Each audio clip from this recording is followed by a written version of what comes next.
This past May, Six Flags Darien Lake reopened from its 18-month-long closure due to the COVID-19 pandemic. However, many people are curious about what the park was doing during that time because of the absolutely atrocious product they have put out for guests thus far this season. From inconsistent safety policies, record-long lines, closed rides, clueless employees, almost zero social media or relations presence outside of the park, 5 to 10 minute dispatches, 1 train ops, removing the park's icon, questionable hirings, the park being overgrown, and crazy guests, the start to this season could be rated nothing less than a disaster. I visited the park 3 times as of the making of this video this season, and the park has not made any sort of effort to fix any of these issues, at least from my personal experiences. This has led to an outrage among guests toward management, and that has happened for good reason. I'm a patron of the park, and I've certainly never seen the park in this bad of shape. If you are working at Darien Lake or a part of park management, please listen closely. I don't mean to mindlessly bash on the park just for views, I just want to see the park improve. These are my genuine and honest thoughts, and most people who visited the park this year would agree with me.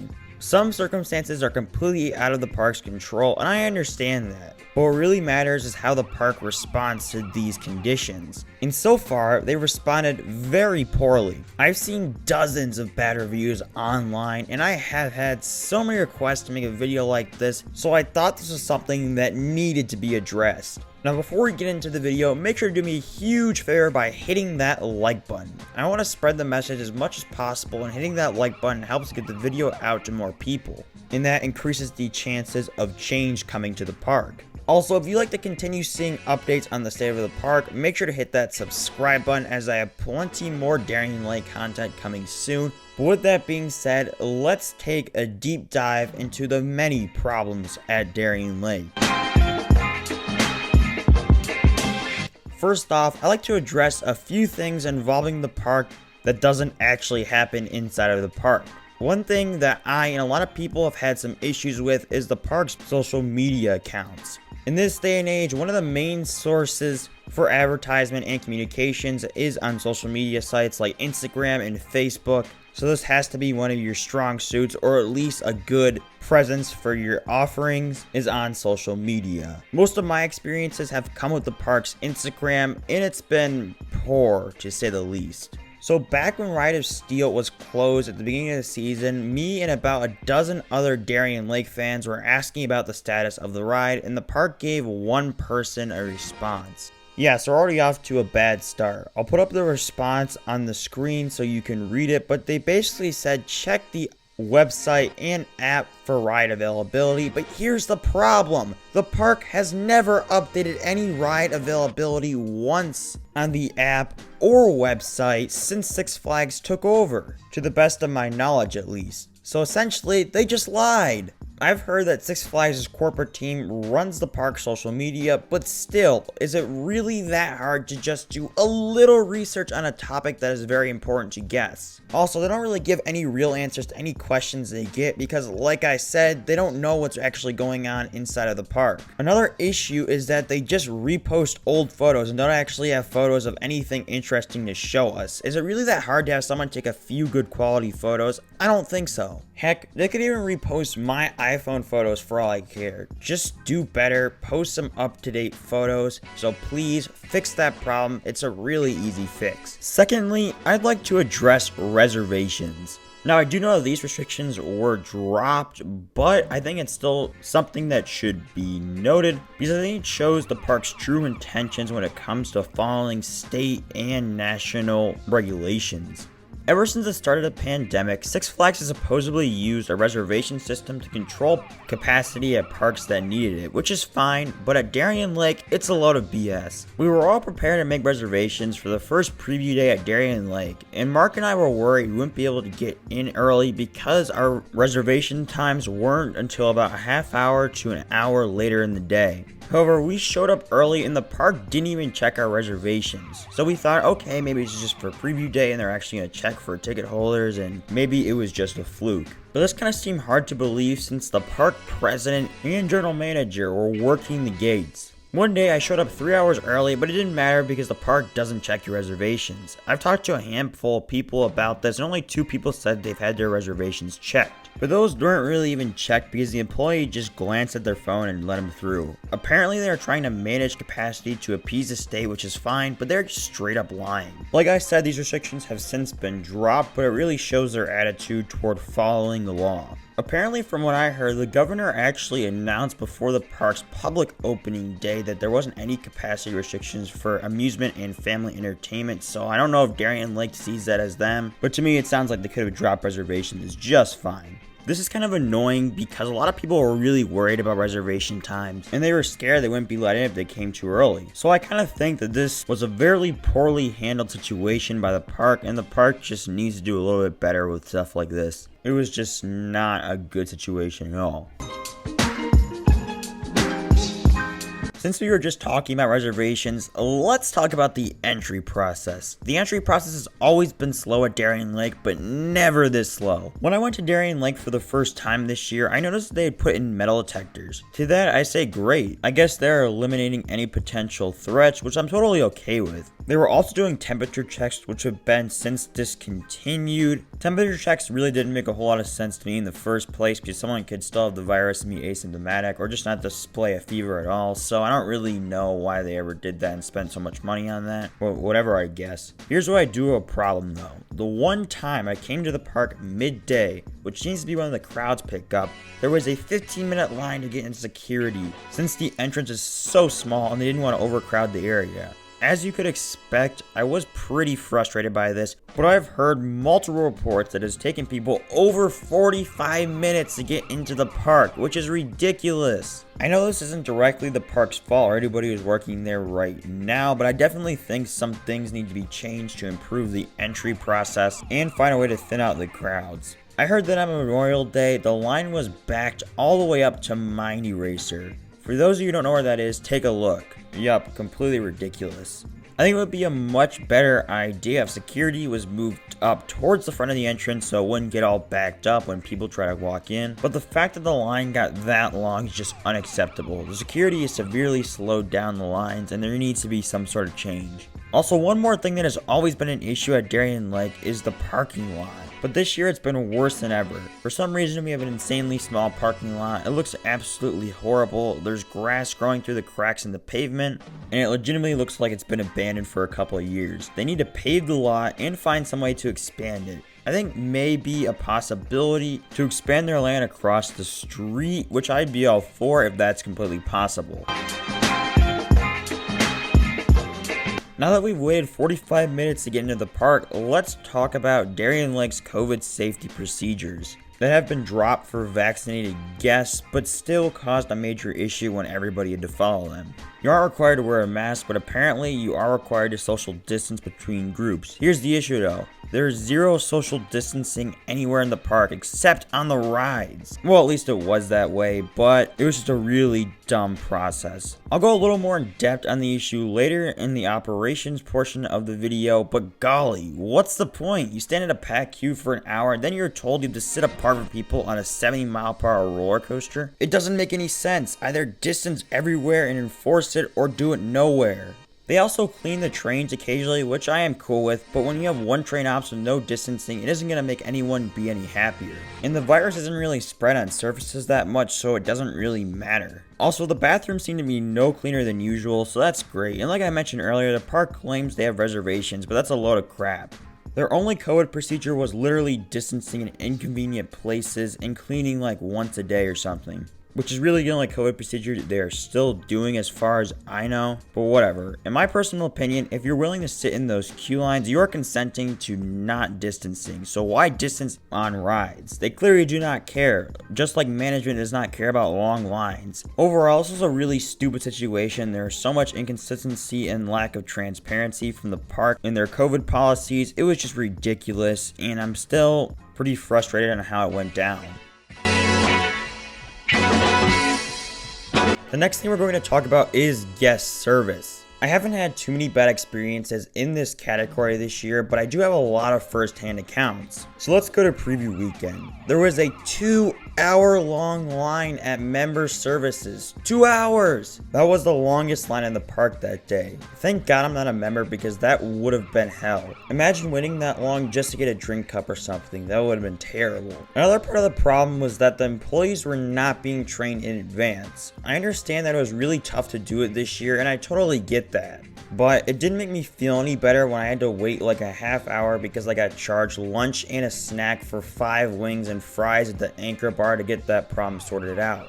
I'll give credit to the supervisor over there because he really helped me out and cleared up the situation. But there was a whole line of complaints at the Anchor Bar that day, so it was extremely frustrating for everyone involved, all because the higher ups at the park were too lazy to get everyone trained. You should be ready for preview day because members and pass holders are one of your biggest sources of revenue. I also had some friends who had to fight a bunch of people to just get their drink cups for the dining pass, which is ridiculous. Like seriously, you can't give people their drink cups, it's not that hard. Also, another thing that's been a big problem is the lack of transparency about which rides are going to be closed. Darien Lake used to have a sign out front that would tell you which rides are closed, so you would know that before you even walk into the park. Pretty convenient, right? Well, some genius decided to get rid of that, so we don't have that anymore. All I have to say is one thing about that, and that is why. There is no point in getting rid of that. It was perfect the way it was. Why? That's stupid! Use your common sense! What are you doing? Dumb! Stupid! Now we have no clue what will be open and what won't be. It doesn't help that some rides are randomly testing, closing, and opening, so that just makes everyone angry. I'll talk about the Ride of Steel debacle in depth in a little bit because that'll get its own section of the video, but just leave a goddamn sign out. It's not that hard, especially when you don't update the app or the website.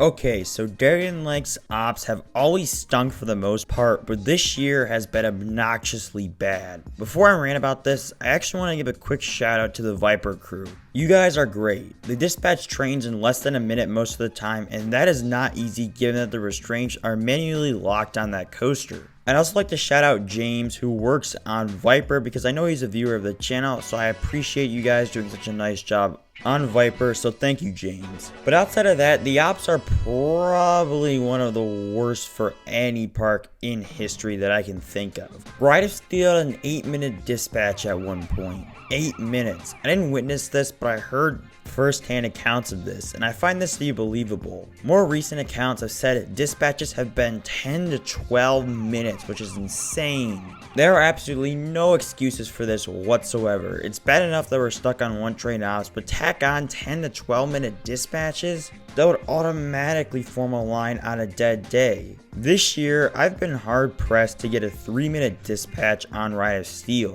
Predator, Mighty Racer, and Moto Coaster have also been bad. I'm not really sure how you can have a slow dispatch on Moto Coaster given the nature of the ride's restraints, but whatever. Tantrum and Boomerang have been half decent, but nothing more than average for Darien Lake standards. Another thing I got to mention is the one train ops, and I know this isn't directly anyone's fault on the ground, but I think management definitely needs to rethink this. In the past, the park could get away with one train ops, but not this year. With the stupid social distancing rules, you could end up with like 1 or 2 people per train on Tantrum. Like seriously? Ride of Steel with distancing was pure torture. I have to blame management and corporate for this one. There's really no reason to not have a second train on a coaster this big. It's embarrassing. They also have a second train for Viper, but they don't use it because they want to save money or something like that. I've heard they rotate those 2 trains, but they never have them on simultaneously, which is pretty stupid. I've also heard they have a 3rd train that got sent over to the Great Escape, but it now got sent back, so I don't really know what's going on with that. Maybe they could use it as a parts train, but I don't know. Whatever the reason may be, there's really no excuse not to have at least 2 trains on the weekends on Viper, especially when the line is at the entrance with good ops. And Viper's queue is massive for those of you who don't know. That goes for every other coaster as well. I think the management needs to take the blame for this one because they knew this was a solvable issue and they could have requested funding for this much earlier. Even though I've heard rumors of most coasters getting a second train or even new trains in the future, I'll believe it when I see it. Personally, I'd rather see all the coasters that can run 2 trains running 2 trains rather than getting a new ride. One thing I will credit the park for, at least in my visits, is actually controlling the station better than in years past, but queues for the coasters are so crowded. Like, what's the point of even distancing on coasters when people breathe down your neck literally in line? Also, apparently they stopped controlling the stations, so there's a massive amount of people in the stations at all times now. But I guess it's just whatever because the park's understaffed. But anyways, the lines have been so long this year, people have actually bought the park's Go Fast Pass, which is a terrible system. Diamond and Diamond Elite members are entitled to skip the line passes that comes with their memberships, which unfortunately results in a lot of people trying to use these passes. One of the problems with this is you have to go up the exit to actually utilize the pass. Not only does this cause overcrowding, it just confuses a lot of people. Also, the Fast Pass lines can be over 30 minutes sometimes because they only allow 1 group per train. So that causes people who dropped a lot of money to get these passes to get really frustrated. So at the end of the day, nobody's really happy with this system. Another thing I wanted to mention that I've heard more recent accounts from guests that they have waited 3 to 3.5 hours for Ride of Steel. I don't know a soul who would want to do that willingly. I've also heard the standby queues for most coasters have been exceeding an hour, and this is happening like an hour after opening too, so there's really no avoiding it. This is in Cedar Point. It's not like Darien Lake is some kind of destination park. You shouldn't have 2 or 3 hour lines on your coasters. Darien Lake might seriously be the most ugly park in the world, at least in terms of upkeep. I'm not even kidding. It seems like the park relies on natural landscape for most of the park's beautification. And of course, that only gets you so far. We obviously have blacktop for most of the pathways, which is whatever, unless you're barefoot in the water park of course, but it seriously looks like the park has been abandoned for 2 years. Everything is overgrown. There is freaking grass growing through the cracks in the pavement at the parking lot. It looks so bad, especially when that's your first impression of the park's landscaping. Take the Skyscraper area for example. That area was so nice and fresh and clean when the ride opened 2 years ago. Now it looks like it was abandoned when the park was closed. Seriously, it looks so much uglier than it used to. The star of the park, Ride of Steel, has been in some serious need of a repaint for a while now, especially considering that the coaster towers over the park and is one of the biggest spectacles as you are driving up to the park. Also, let's maybe fix up the station while you're at it. Most of the stations in the park suck as well, besides the newer coasters. The Boomerang's queue is rusting away, which looks disgusting. The giant wheel might be the ugliest sight in an amusement park other than Iron Gwazi at Busch Gardens Tampa. It looks so bad, it's rusted, the area around it looks abandoned, and the only thing there is a dumb sign saying how it's being retired, probably because they didn't want to invest a little bit of money to fix the park's icon or remove it. It's kind of sad they felt the need to put a sign there because they knew how so many people would be questioning this. Speaking of closed rides, since Six Flags took over, we have received Skyscraper and Wahoo Wave, but I don't really count that right now, since it's just been sitting around since the beginning of 2020. They seem to be closing rides at a faster rate than they're adding them. Not to mention, we won't likely be getting anything new in 2022 for the dry park either. But closed rides doesn't mean rides that have been closed permanently, it also means some of the rides that are supposed to be operating. I'll save my Ride of Steel rant for the next section of this video because I think it's earned a full section by itself, so I'll be talking about the other issues with all the other rides in this section here. Anyways, we come for preview day and a lot of the rides are closed. That's fine, just have them open by next week and we'll be good. Well, I'll give them some credit where it's due, and most of the rides were open the next time we came. So great, I guess we're in the clear now, right? Wrong. I've never seen so many rides break down in a day. It was just crazy the first Saturday they were open to the public. Predator broke down twice in the 3 hours I was there when I was in line 2 separate times. Predator has had these problems for years, and this tells me it is in need of serious work, especially since wooden coasters of this age don't typically have this many problems. Moto Coaster broke down within 2 minutes of us walking up to it. I'm not quite sure what happened to Mighty Racer that day either, but it was down, maybe potentially for staffing. However, I'm not completely sure of that. Some people in my group told me that Tantrum, Viper, and Boomerang had all broken down earlier in the day, plus half of the flats are down or have half-hour waits, so those weren't really options. I know this is for safety and all when rides break down, and that's okay, but you should be working on the technical stuff during the week when the park is closed. I bet you good money they hardly touched any of these rides in 2020. Unlike parks like Canada's Wonderland, who tested all of their rides when they had a shot to open, that is good for the rides because it keeps them in shape and any outlying issues would likely have been noticed. However, Darien Lake decided to just wing it and hope they did okay. This is alarming considering how many old rides are at the park that have a lot of maintenance needs. Let's talk about Ride of Steel. Oh boy. So I got there on preview weekend, nothing on the front gate telling us it will be closed, but it was pretty obvious when we walked toward Ride of Steel and saw all the work they were doing on the coaster that it'd be closed for the day. They closed off the area later in the day. This was mildly annoying because they had 18 months to do that work, but I guess that's what we've come to expect from this park. We also learned that the coaster had not been inspected yet, which wasn't a very good look. We came the next week and Ride of Steel was testing. This makes us think it is going to open. It stopped testing midday, so we thought it was going to be down for the day. Then it started testing again, and then they allowed people to start lining up near the entrance. Another thing to note is that they were informing some guests of the ride would be opening that day. We waited for about 30 minutes or so and we were told that they were getting ready to open it, but then they told us it would be down for the day. This was handled extremely poorly by the park because we later found out it hadn't even passed inspection yet. Yup, they just let a bunch of people wait for a ride that hadn't been inspected yet. I'll leave that right there. The next week we came back to the park and it felt like deja vu. They were testing the coaster when I arrived, but it was not open yet. We ended up waiting for over an hour after we were told it would open, but we eventually just bailed because it was taking so long. Later in the day, the coaster did open, but it had a 2-hour wait. I was lucky enough to get on with a fast pass with my friend Brady, but even that took about 20 minutes with the 5-minute dispatches on the ride. The ride was running really slow, and it was one of the worst rides I've ever had on it. That day, I didn't even consider it the best ride in the park, so we basically wasted all that time waiting for a watered down version of Ride of Steel. So that was one of the other fun experiences I had at Six Flags Darien Lake. Now let's talk about the general public who comes to this park. The guests this year have been horrible. Nobody gives a crap about personal space. Everyone seems to be there excessively swearing at a family-friendly amusement park. There are so many Karens that won't be satisfied with anything. People smoke and vape everywhere, so this place smells like a smokehouse, and a lot of people are just flat out rude.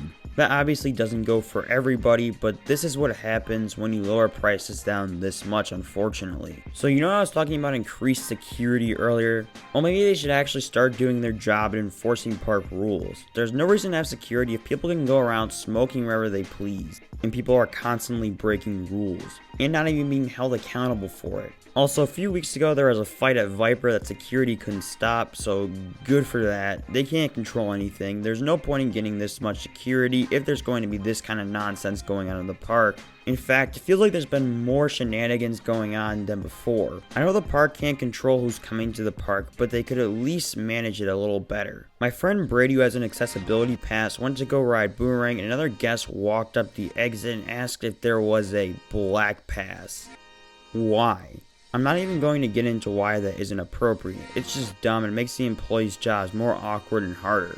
Also, a few other enthusiasts and I attempted to go get the credit on Hoot and Holler, and we failed, unfortunately, as stupid as that may sound. When we walked away, a lady just flipped us off as we walked away from a children's coaster. Seriously?